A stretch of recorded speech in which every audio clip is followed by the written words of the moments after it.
Hello, welcome to Thank You Half Hour. I'm your host, Tom Christopher Warren, and my guest today I have known quite literally since he was in high school, which is crazy to think of. Broadway audiences will recognize him from his Broadway debut starring opposite Cheetah Rivera. Who else gets to say that? In The Visit. And then the original, and a fellow Disney villain, the original Hans of the Southern Isles in Frozen on Broadway, and most recently, the last Broadway Raoul in Phantom of the Opera. What an incredible run. Please welcome John Riddle. Hey, pal. Hey everybody. Hi Tom. So good to see you. It's so good to see you. I'm so happy to be here. I can't believe that you're grown up, first of all. It's crazy to me to think, because I remember that high school kid getting ready to audition for CCM, and here you are, not only a functioning adult, but a thriving Broadway heartthrob. That's wild. Isn't that so funny? It's funny to hear those words come out of your mouth because I remember when we met, I was doing Hello Dolly, I think, I at think you're right. Lorraine Community Music Theater, and you came to see the show, and uh, I forget how that all happened exactly, but that was when I knew of you, and I was like, here's this fancy guy from The Lion King on Broadway, and so that was kind of the beginning, and now here we are, 20 some years later. That's so wild. No, it's not. Is it really? Yes. When did Yeah, you that was 20 graduate? years ago. What was your I graduation class? graduated high school. No, CCM. College was 2012. Wow. And if you recall, you were in my audition for CCM I was. because you were What? you were direct you were directing Little Women at CCM. And I was coming down to audition, and I forget how we connected the dots, but you were like, "Oh, you're going to be here," and you ran through my stuff with me before my audition and then sat in on the audition, which I don't know how much pull do you have, but I did get in. I don't. I remember working with you on it, but I don't remember being in the room. 2012. My I am God. I am almost certain that you were in the room, but Uh, that would have been 2000. 11. That would have been 2000, I think 7, because I Oh, right. graduated high school in 2008. So, and I think I auditioned before the new year. So I think that would have been 2007. Isn't that Because wild? that is wild. Because yeah, I was there in 12 for Little Women, and then or seven for Little Women, and then 11 or 12 for Little Shop. And you did not audition for either show because you were a freshman in I high wasn't, school or getting ready to audition for CCM, and then you were graduated. yeah, Crazy. that's right. Yeah, I missed you.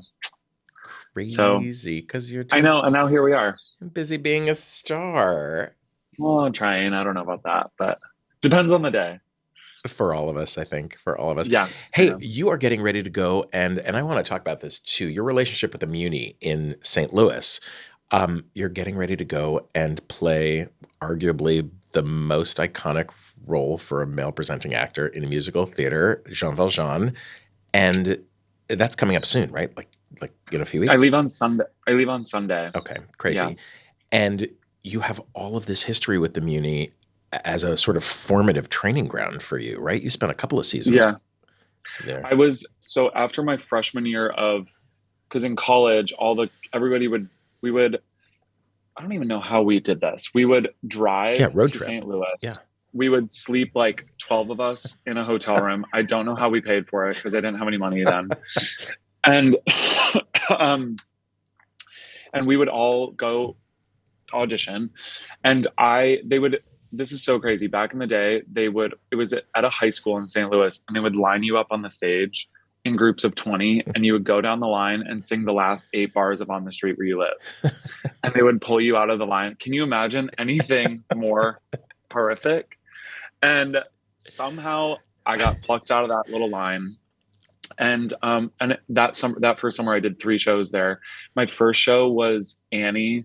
Beth Level played Miss Hannigan, and I'll never forget it because she came in and like on the first day of rehearsal, or we did some run or something, I don't know. And she did one of her numbers. It must have been Little Girls or something. And it was like a final performance. And it was that just stuck with me because I was like, oh, this is how you do it. This is the real deal. And so I was just very lucky because I was 19 then, and just from early on, I was just working with all these people who I listened to. Like I used to listen to Beth on the Jersey Chaperone Yep. recording, like all Yep. these people that I used to listen to on these original Broadway cast recordings. Then I got to be in shows with them. So it was kind of, it was it true. I don't, I don't know. I don't think I would have done the things that I've done had I not spent my summers at the Muni. And they kept Yeah, asking me back to, which was really nice. just remarkable. Was Um, Who was your star to be in that, Annie? Was it Abigail Isom? it was no, it was but Abigail Isom, I want to say, was Annie in that Okay, show. so that was the one that where she was a little girl. Okay, yeah, because then she came back Yes. and did the star to be. She was in my first graduating class at Otterbein, and uh, yeah, she's a Muni kid and is remarkable and is taking over the world. We did. I think Ashley Blanchett was the star to be in that production. Who has gone on to? We did Frozen together on Broadway. Oh She's my God, like been in. She's been in a million shows in New York. So I I wrote know down. it's so funny. It is crazy. I wrote down the Muni. Did you learn there? I mean, that's my shortcut note, right? But I know that these formative experiences of, you get all your formal training at school, but then you work with the people that you've always, you know, wanted to emulate and looked up to, and now you're in the room with them and you're on stage with them and you're sharing scenes with them. What, how charged was that for you? I mean, you mentioned Beth Level. Who else was like the heroes that you've worked with? Obviously, you played opposite Cheetah. We'll get to that too. I'm trying to think of who Beth. Just like that was so seared into my Mm. mind that I'm trying to think. I'd have to think of who else, but it was because it's like you can go to conservatory and you can take every tap class and you can Hmm. do all that stuff, but like you really just learn doing it because you can't. I don't know. For me, my experience was a little bit different because when I was in high school, I barely had any formal training, and luckily, I had an incredible high school drama teacher. And for everybody listening, Tom's father-in-law was my high school drama teacher, and he was so incredible because Ted literally let us do whatever we wanted. He would be like, "Hey, we're doing this play. Do you want to design the set? Sure. Do you want to like we did everything." And so it was so fun, but I had no real formal training. Yeah. And so when I went to school, I was I was such a sponge, and I was so excited to just be there, where a lot of my classmates had gone to the fancy private arts high schools Yeah. and had had years and years of training. I was going to, up until my junior year of high school, I was truly going to go be an architect. I wanted to go to school. I wanted to go to USC, be on the sailing team, and be an architect. Really? And then, yes. And then I did, and it was actually Ted who was like, you could do this if you really wanted to. Cause we used to compete in show choir. And so I actually won this. Like they had like a solo competition during the day at the show choir competition. Our show choir did horrible. We've lost every time, but I did win the solo competition. And he, after that solo competition, he said, if you wanted to, I think you could do this. And so I said, I'm going to audition for the best schools, and if I don't get in, I'll go be an architect. Got into CCM, and so I came to CCM, and like that's kind of how it all started. So I'm giving you the really long-winded answer, but I didn't know anything, and Yeah. so I was just like after my freshman year of college, I was just like soaking it all up, soaking it all in, and truly just happy to be there. I say that in jest, but and then so when the Muni happened, it was just sort of like same thing. I was just like, here's something that I think is really important. Is that when you're a young person, it's really about, and you mentioned Cheetah, and Cheetah will used to say this all the time, but it's really about listening and opening your eyes and your ears. And that time when you're in the back and there's somebody down front doing whatever they're doing is the most important time because that's where you learn Yeah. everything. Yeah. And when you can't do that thing up in the front unless you've been in the back with your ears and eyes open. And I think that is so for some people some people do it. And Sure. Barbara Streisand started out in the front. Sure. Good for her.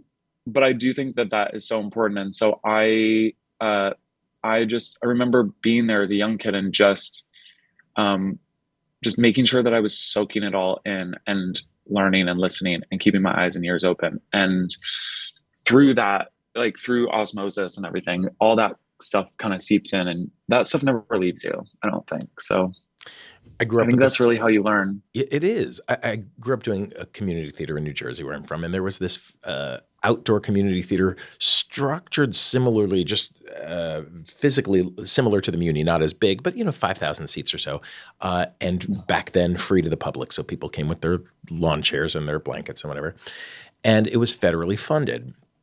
And they had a couple of equity guest artist contracts, and they had a full union orchestra. So you wanted to do a show there, and I was there pushing sets when I was 14, 15, and then in the ensemble at 16. And I just remember learning the sort of fundamentals of paying attention. And if you're in the space, you're noticed, you're clocked. If you're paying attention, if you're hungry, they put you in you get a bit, you get a moment. Directors would walk up and they would whisper something in your ear to try. And so everybody's watching the whisper, oh, this is going to be something funny. And I learned how to engage in the rehearsal process and the sort of putting together of a show at that community theater. And I will never forget it. It's formative lessons that are like in my cells now. And you can't, that's something that can't be taught. That's something you open your eyes and your ears and you figure it out, or you don't. And you can see the ones who end up in front without having been in the back. You can see the difference. Yeah, I think so too. I think in today's, everybody wants to, you know, take their high school graduation cap off and be famous. Yeah. And some people do that. It wasn't what happened to me, but I don't know. I think there's something to it. I don't know. Maybe, I don't know if that's like an old, like hardened showbiz mentality, but it is for me. So it's for me too. How does that translate for you going back and playing Jean Valjean at the Muni and clocking these kids who are watching you as that person, right? As the person they emulate. That's so funny to even think about. But you are, it right? Is, it is, because, when they call Mike Isaacson, who runs the Muni, called me, and he was like, he texted me, he was like, hey, I have an idea for you. And then he called me and he was like, I want you to play Jean Valjean this summer. And I was like, Mike, do you have the right number? Did you mean to call me? So I said, because I'm on the younger spectrum of it. But, I've been sitting in my apartment teaching myself the score for the last month. And, I'm going to sing this song called Bring Him Home, where he's singing to this young guy. And I was like, wait a second. I'm actually going to be singing to a young person. And, I have some years on the Marius. So I don't know, I do have more knowledge than I did 15 years ago when I started there. And so there is something to that. And so I think, I think that's going to be the fun part about it, is taking that with me. It's a younger group. So I guess in terms of ratios, you're the age grandpa. Appropriate. Yeah, exactly. But there's a responsibility that comes along with it, and you are attuned enough to this industry to know that and to walk in, bringing that knowledge and that grace with you, and that's what's cool. Because I still think of you as being 20 as well, so it's completely fucked up for me to think of you as being a grown, functioning human in the world, really just doing at the top level. It's thrilling to watch. Thanks. And there are going to be kids in the show who are looking up to you and who are following in your footsteps. That's pretty thrilling. Which is so cool, because it's like, it really is. I think most of the cast is all kids that just graduated. Do we call them kids? Kids that just graduated from, I know there's a handful of CCMers in there. Are there? And so I don't know, it is kind of cool, because I'm like, that was me. Yep. That was me not that long ago. And I'm so excited to, these are the kids that are going to be the next group. So it's so cool. Because I remember when I was doing summer stock back I did CLO and the Muni when I was in college, And if you looked at the cast list of who was in the ensembles, it's all the people who are on television and starring in Broadway shows now. It's so Yeah. Adam got his equity card at crazy. CLO with Gavin Creel, and like a slew of, I was there You know, with Judy Blazer, and it's just my CLO time was yeah, magical yeah. for so many I know. reasons. I know. It's so cool. It really is. So So speaking cool. of like role model, Disney villain, right? You created the Yeah. role of Hans. Yeah. What is that like? I'm in a Disney show too, so I know that there's this level of kind of expectancy from the Hmm. kids and their parents. They know the piece so well. Obviously, the movie was, has been a part of the zeitgeist since the moment it hit the movie theaters at a level that I don't know that anyone even could have expected. And now you bring that to the stage, and these kids are looking at you as you're the bad guy, but that the bad guy's the most exciting, I think. I think so too. What was that experience like for you? It was so, it was truly wild because, uh, it was such an interesting, I was in Canada doing a workshop of this new musical, which turned out to be Paradise Square on Broadway. Um, which is funny how things evolve. Yeah. But I got a message from my agent asking me to come in for Frozen, and they asked me to come in for the the King and to be in the ensemble. The King has this feature in the beginning, and he plays the dad to the two sisters. And I said, I don't think I really want to do that.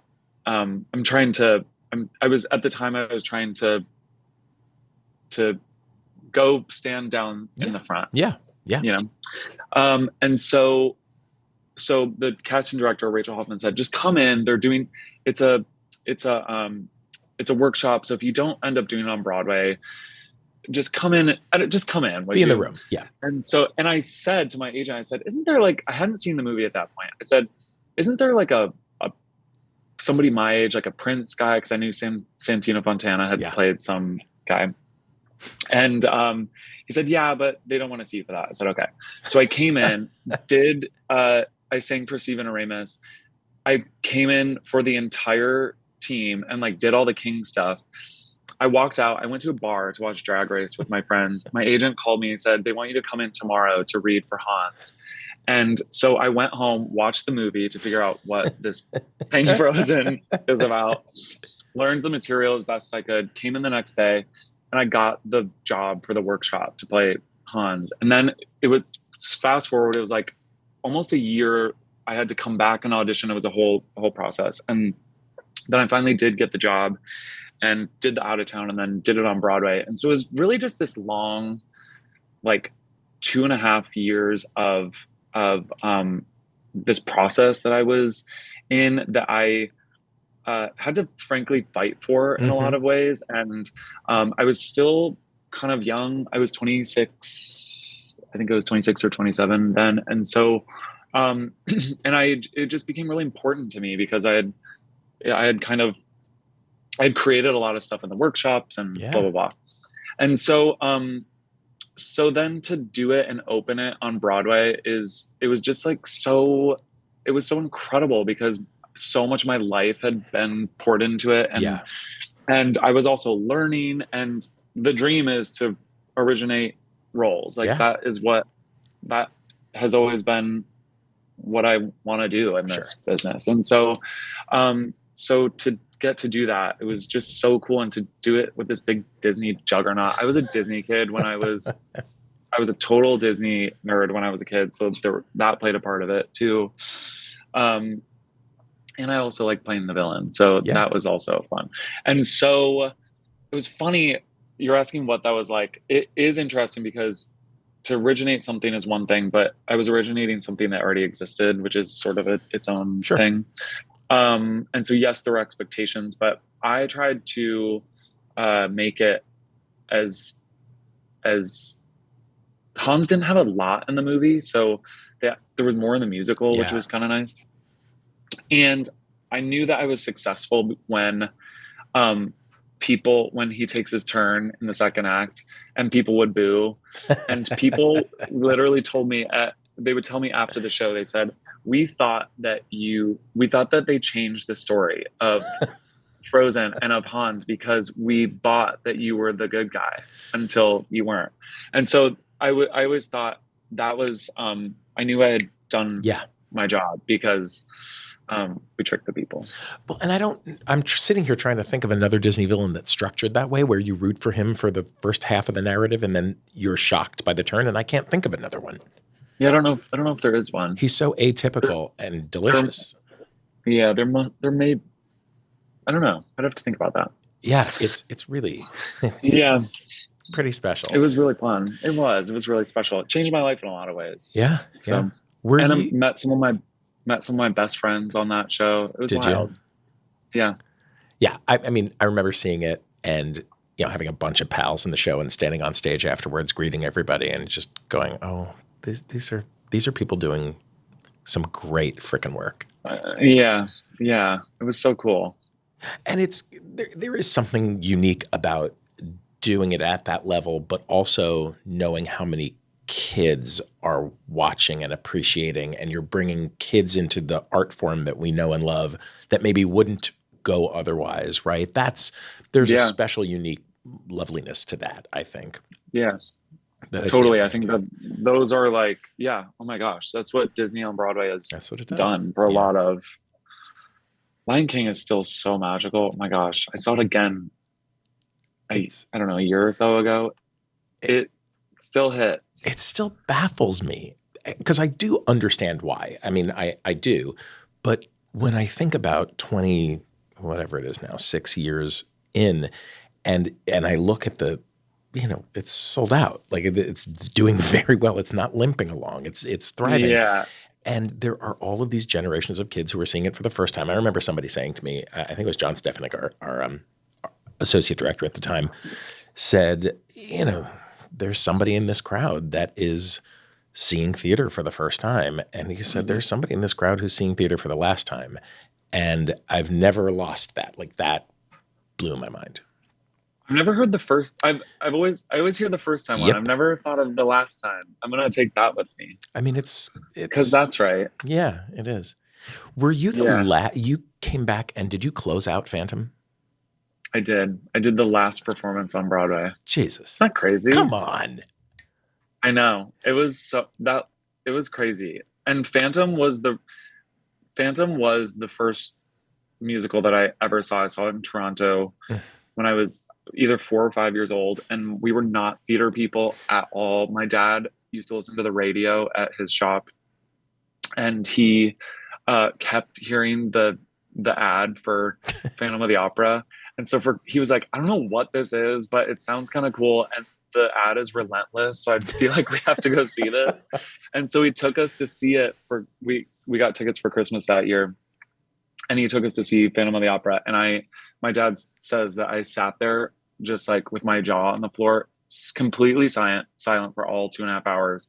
And then during the curtain call, I turned to my dad and I said, Dad, I don't know what this is, but I want to do that. And I was just kind of like hooked from there. And I auditioned. It was my first audition when I moved to New York. I auditioned for Raoul. And I think I auditioned 9 more times. And on the last one, I was like, I think I'm good. I think I'm not going to go in for that anymore. And I forget what happened, but I did end up going in for it. And they actually told me no. And I was like, that's totally fine. And then 2 months later, I get a call and they said, hey, do you want to, just kidding, do you want to do it? And I still don't know what happened, but that's all to say, go to the audition because crazy stuff happens all the time. It's also to say it has nothing to do with you. Like if they say no, oh my gosh, it could have nothing to do with you.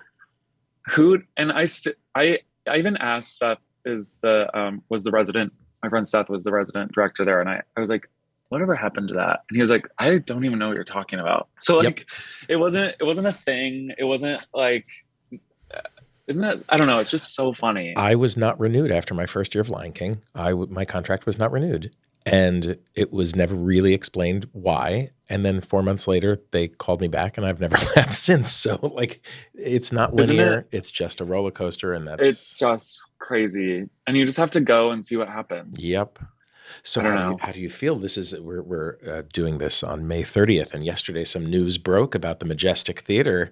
Oh And my gosh. how do you feel? What do you Isn't that think? crazy? I just saw somebody just posted pictures of backstage of because Renovating, they've yeah. been refurbished. Yeah, they've been renovating the theater, and it almost doesn't look like the same place.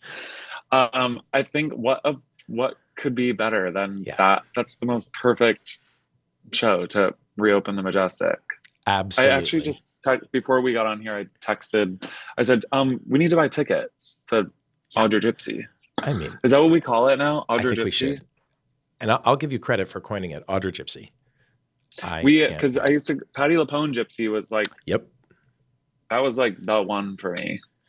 That It was the first time I ever saw a star, like a star turn like that. And I was like, what is happening? happening. Well, I saw it at Encores, and then I saw it when they transferred. But I'd also seen Tyne Daly do it at the St. James, and she was a stage door girly back then. And so I went to the stage door Uh-huh. and waited for Tyne to come out. She couldn't be more gracious.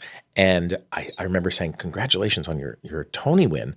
And she said, Do you want to see it?" I said, "What?" Because it had been a month or so since the Tonys, but you didn't know at the time that they have to then send your award away and get engraved or whatever, so you get it mailed back to Mhm. you.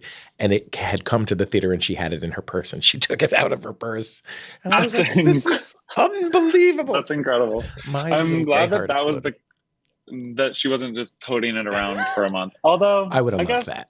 I guess that would be kind of amazing too. I mean, I plan to if it Yeah, ever when you comes get to your be. Tony, you're just gonna have it on your body It's at my all keychain, times. Yeah, 100%. exactly, So exactly. you go to the Muni next week, and then you're there for what, a few weeks, 3 weeks? We rehearse for 10 days. Actually, because Les Mis is so big, I am there for 2 days by myself, which will be nice. That is great. And then the rest of the company comes, I think on Thursday or Wednesday or Thursday, and then there's 10 days of rehearsal and then 8 shows. It's crazy. That's why you have to learn it before you get there. Yeah. I've Oh, learned. absolutely. Absolutely. Yeah. And were you there with chess? Am I getting that?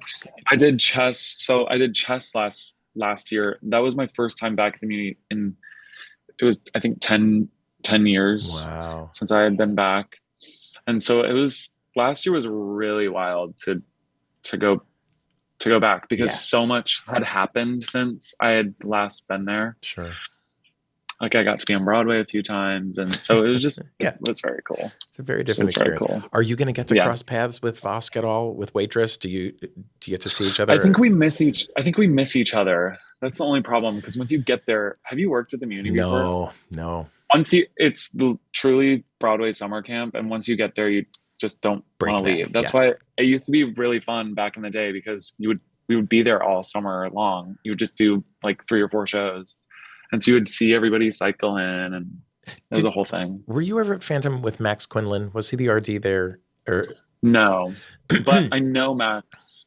I know Max through Cincinnati. Sure. So I had seen, I think Les Mis actually at the Muni or Pajama Game or something, but Les Mis was happening, and I was getting ready to direct Little Women at CCM and wound up at the bar with Max, who said, "This is your cast," and pointed out who I would end up casting, and he was dead right. Sarah Shepard and all these people at the Muni at this bar. And then 4 months later, I was directing them, and watching their careers just Isn't that explode. so funny? It's so freaking cool. It's I know. just It so really cool. is so cool. We're very lucky. I got to get Shep on the podcast. Actually, was it Yeah. last year that didn't she go to the Muni and do Beautiful? She did. Beautiful, Yeah. right? Yeah. She's like the international Carol King. Yeah, and she should be. She's Which I still haven't seen her do it, but I know that It's she's perfect. remarkable. Yeah, it's really Yeah, I'm fabulous. sure she's remarkable. You're remarkable. Well, thanks. And depends on the day, like you said. It really everything. I've said to somebody recently, my whole day is dictated by my foot care and health. Like if I'm wearing my insoles, I'm in a decent mood, and if I'm not, Then welcome to 55. Yeah, Yeah. You'll see. You'll see. you don't have to be 55 to wear insoles. Trust me. You know who I just interviewed an hour ago was, Patrick Wilson, who was the Like, film Phantom, film Raoul. yes, Yes, yes, yes. of course. Yeah, he's an old pal from Harmony. So it's fun to have two Raouls on the show. There you go. How about that? How about that? All the And connections to Phantom. Jordan Donica, who's playing Javert, was also a Raoul on Broadway. And So an Otterbein grad, so alum. So he has been oh yeah, that's right. unbelievably supportive of the program as an alum. Like you can't ask for a better advocate of a college program. I got to get him on the show because he's the greatest. Have you worked with him? I never have, but we know each other kind of just through the Phantom world. Most delightful. The most. Yeah. Please give him my best, actually. I will. Yeah. I will. Thank you, my friend, for taking the time to chat with me. It's so great to see you. Thanks for having me. This was so fun. Absolutely. And Have I'm a so great happy time. to see you. All right. You as well. We'll You talk too. soon. All right. Bye. Bye, friend. Half hour. Thank you, half hour.